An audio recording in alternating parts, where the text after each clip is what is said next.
judgment must begin at the house of God. We need to start examining ourselves. Paul wrote in another place, examine yourselves to see whether or not you are in the faith. We go around saying we are, but we need to examine ourselves. I'm going to tell you something, and I'm going to be honest with you, and I ain't real wild when God makes me be honest with you, but there's a lot of times that I get down like that, and God's grace wasn't sufficient. Yeah. Oh, preach it. Amen, amen.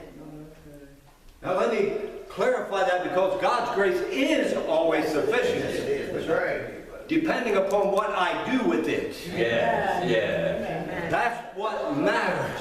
Now listen, you're sitting here and you're going through things. You got problems, you got troubles, you got trials. If you ain't now, you will. That's right.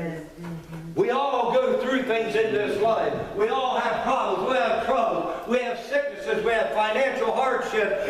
We have family problems. We have spiritual problems. We have all kind of problems. And it's going to continue as long as you are in this life. And sometime we will come and we will cry out to God and God will heal. But sometimes when we come and we cry out, I believe that if we would listen real close, we would hear God say, my grace is sufficient. Amen. But listen, Yes. God wasn't in the whirlwind. God wasn't in the storm. God wasn't in the fire. It's a still, small voice. And so many times we're making so much noise we can't hear Him. Amen. There's this noise in our head. There's this voice screaming out in our head. You must fix it. You must fix it. You must fix it. Why aren't you fixing it? Where are you? And that drowns out the voice of God saying, my grace is sufficient for you. I want to back up and examine a couple things here. And listen, I don't know why you're going through what you're going through. A lot of time what we go through because we're human. Because there's sin. Sin inhabits this flesh. Sin inhabits this world. And with that comes problems. With that comes trouble. With that comes trial. I also do believe there are times when maybe Satan goes to God, like he did when he was talking about Job, said, let me mess with that one. Maybe that happens, and maybe God allows it. There are times when Satan sees that you are getting closer to God, sees that you are beginning to learn some new things, sees that you're doing something for God, and he will send his little minions around to start poking at you and pestering you. And this is kind of what we got with Paul here. He said there was a messenger of Satan. That word messenger is angel. That is a fallen angel. It's a demon. There was a demon that came around and began to mess with Paul. He said he had a thorn in his flesh. We don't know exactly what that is, and it really doesn't matter, because whatever the problem is, my God is bigger. Yes. But here's the thing. Did you ever get a thorn in your flesh? When we were kids, we weren't real smart, and we used to play in the briar bushes. And sometimes you get a briar. And to get down under the skin, and you couldn't get it out. And sometimes it'd be in there for days. And the longer that it was in there, the more it bothered you. If you just touched something with that thing, it would send you through the roof. And that's what Paul had. It was just annoying. It was constant. It wouldn't go away. He couldn't get it out. It was always there. And that's how Satan loves to work. He'll get in your head. And that thing that's bothering you, he won't let it go away. It is always there. He's whispering in your ear. Maybe you're starting to feel good. Maybe you're sitting in church and the singers are singing and you're starting to feel the Spirit of God. And all of a sudden some whispers in your ear. Remember that problem you got to deal with when you get home? It's a thorn in the flesh. It's something that will bother you and bother you and bother you. And this is what Paul had. He had a demon that would come and that would mess with him and bother him. Whatever the problem was, it does not matter. But listen, he went to God and he said he besought the Lord 3 times. And I know I've said this, but I want to make this point. God had chosen Paul to be the preacher to the Gentiles, to set up the church. He used Paul in amazing, mighty ways. And if everything I hear today is true, then Paul wasn't a very good Christian. Because what I hear today is if you're a good enough Christian, say the word and it's done. Yeah. But that's not true. That's not the word. What did God tell Paul? I'm not going to fix it because my grace is sufficient. Now here's another thing. What is grace? What is grace? We all got our little snappy definitions, don't we? God's riches at Christ's expense. How does that help me? How does that help? Tell me, how does that help me? We need to understand what the Bible is saying if we're going to benefit from what the Bible is saying. We need to get into the Word and understand the Word if it's going to make a difference in our life. We will take these things and never give them a second thought and go on. And you may say when you're in trouble, God's grace is sufficient. Well, what is it? Exactly. What is it? This thing that's going to help me. How can it be sufficient for you if you don't even know what it is? Come on.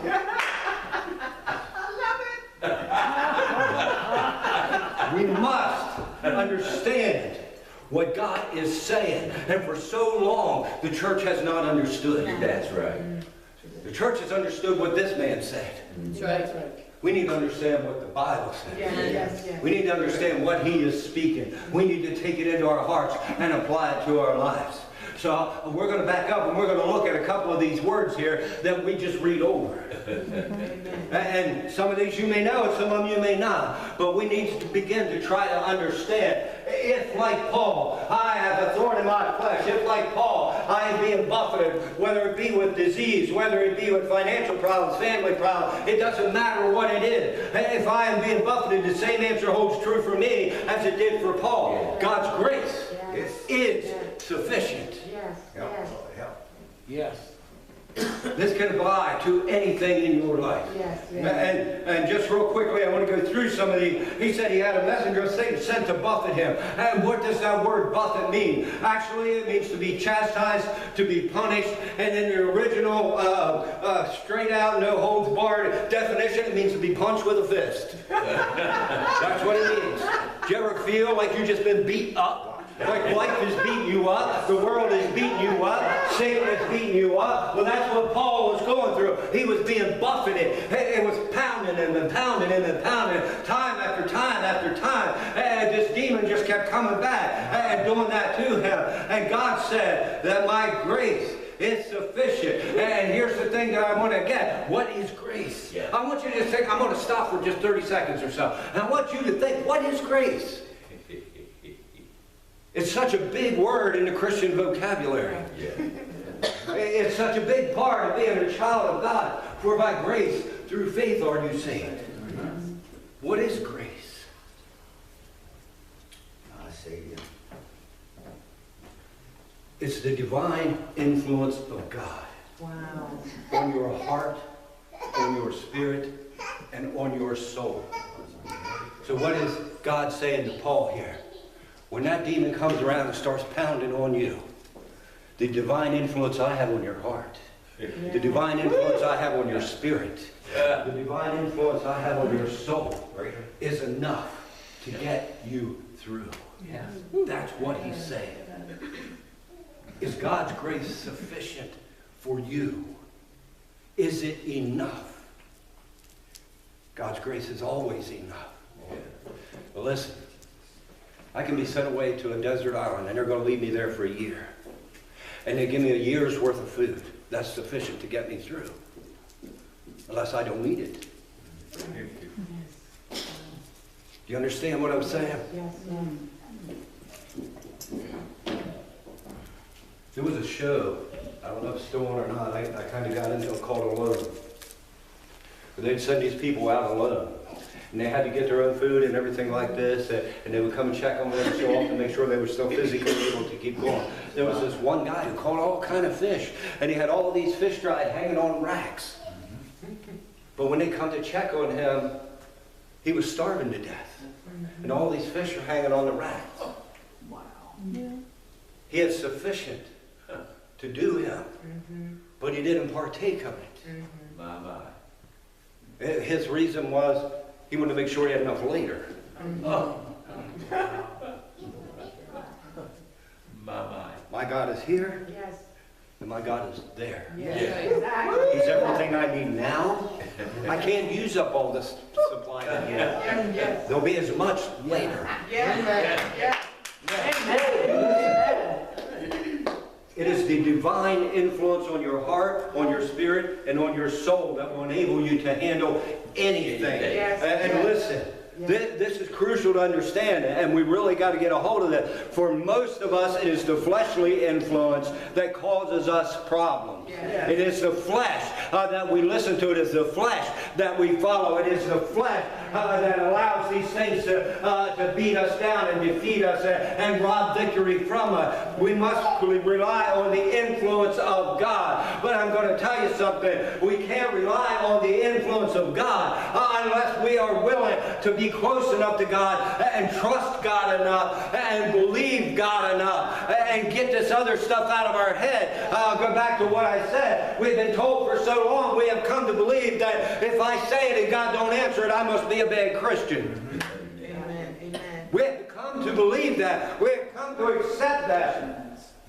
Or we get to that place where we cry out like Paul did, 1 time, 2 times, 3 times, and it seems like God's so far away, and God didn't answer, and we're crying out, God, why did you leave me? Why did you go so far away? I feel like I'm out here all by myself. Well, I'm going to guarantee you he didn't go anywhere. He said, I will never leave you. I will never forsake you. I will go with you all the way. The problem is that we allow the influence of the world, the influence of Satan, the influence of the flesh to rise up and interfere with the influence of God. I'm going to tell you something, and I will guarantee you this on the authority of God's Word. If you allow the Holy Spirit to work in you the way the Holy Spirit wants to work in you, it doesn't matter what comes along. It doesn't matter what you're going through. It doesn't matter how poor you are. It doesn't matter how sick you are. It doesn't matter how many demons Satan sends after you. You will rise above it. You will walk above the problem. These things will be things under your feet. I know I've said this before, but this helps me a lot. The Bible tells us that Jesus has put all his enemies under his feet. If I am in Christ, where are they? They are under my feet. Yes, yes, yes. But we forget that. At the first sign of trouble, we forget all that kind of stuff. And we just moan and groan and complain and whine instead of falling back on God. Yes, yes, yes, yes, yes. He goes on. He said unto me, my grace is sufficient. And what he's saying is, me working in you is enough. It's all that you need. It is enough to get you through. And actually what that word sufficient meant in the original is a barrier. Okay. My grace, my influence is a barrier. It stops Wow. anything that Satan wants to do. If you throw up the barrier, he can go no further. Yes, yes. But we don't throw up the barrier. And he continues to work, and he continues to work, and he continues to work. Mighty God. Yes. He said, my grace is sufficient for you, for my strength is made perfect in weakness. What he's saying there, my strength is complete in you when you realize that it is me, that it isn't you. When you trust on my influence, when you throw up the barrier, it's everything that you need. Yes, yes. You are complete. Yeah. Yes, Yeah. yes. Thank you. The problem is, we don't think we're complete without stuff. Yes, yes. Amen. Help us, Lord. Now, be- You just answer this for yourself. How many of us are content?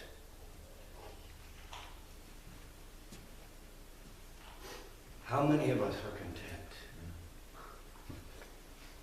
Sometimes we get content where we are, and we choose to go no further. Amen. We don't go and receive the deeper things of God. We don't go and experience the deeper things of God. We don't go and tap in to the power that is available to us. We get content. Amen. That's right. And when we get content, we're a target. We become a target for Satan because he knows you haven't gone and began to understand and to get into and tap into the deeper things of God.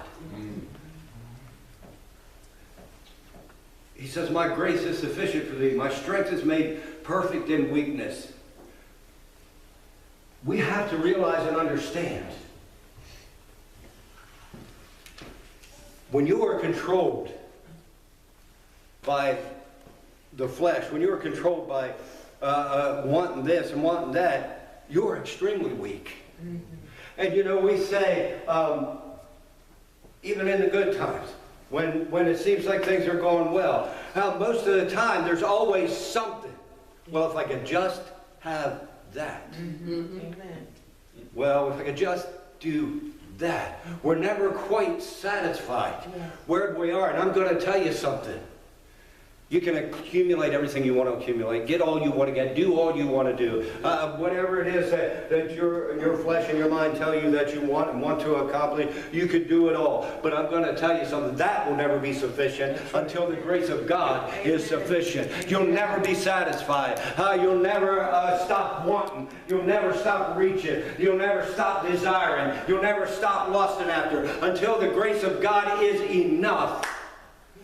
You ain't going to have enough. Amen. It's something that we as Christians have to understand, especially in this country.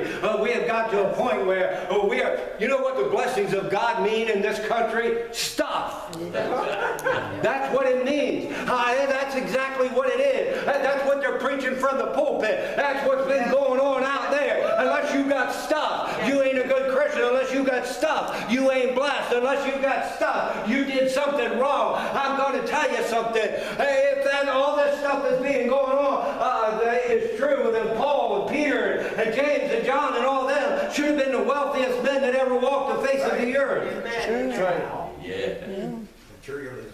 You look around this world, and I know we mention this here often, there are Christians who have absolutely nothing. They are lucky if they got a hut to live in with a mud floor and maybe a bowl of rice a day, if they even get that. But I'm going to tell you something, the grace of God is sufficient for them. It is enough. It is all they need. It is what carries them through. I'm going to tell you something, 99.999% of the Christians in America, if they were put in that situation for a week, would give up. Amen. Amen. Spoiled. Why is that? Because the grace of God is not sufficient enough for us.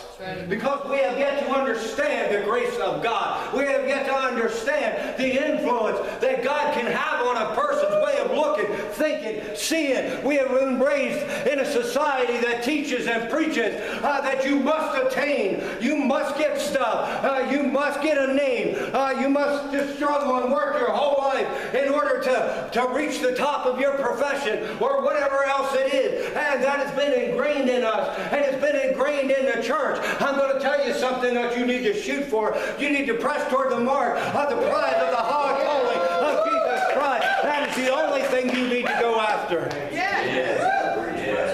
Preach. God promised you, I will supply all your needs. All your needs. He didn't say I'll supply all your wants. He didn't say I'll supply all your lusts. He didn't say anything like that. He said I'll supply all your needs. And I think I've said this here before, but what we need to understand, there's only one thing a human being needs. Amen. Jesus Christ. That's right. That's the only thing we need. That's right. And God will supply it. Yes. And listen, if you got to live in a box and eat out of the dumpster, if you've got that grace, it's sufficient. Amen. It's enough. Wow. But we can't get that in here. Yes. We can't. We have a hard time understanding this thing because it's not of the flesh, because it just don't make sense. How can that make any sense? If I'm living in the gutter and I don't have anything, how can that be enough? Wow. Because if you have Christ, You have everything. Yeah, that's right. Yes, right. But we can't get it because it's not something I can see. It's not something I can touch. It's not something I can just wrap my arms around. And we have gotten so far away from what the Word has taught that we have replaced the things of God with the things of the world. We have replaced the things of God with the things of the flesh. Then when we read in here, their desire was to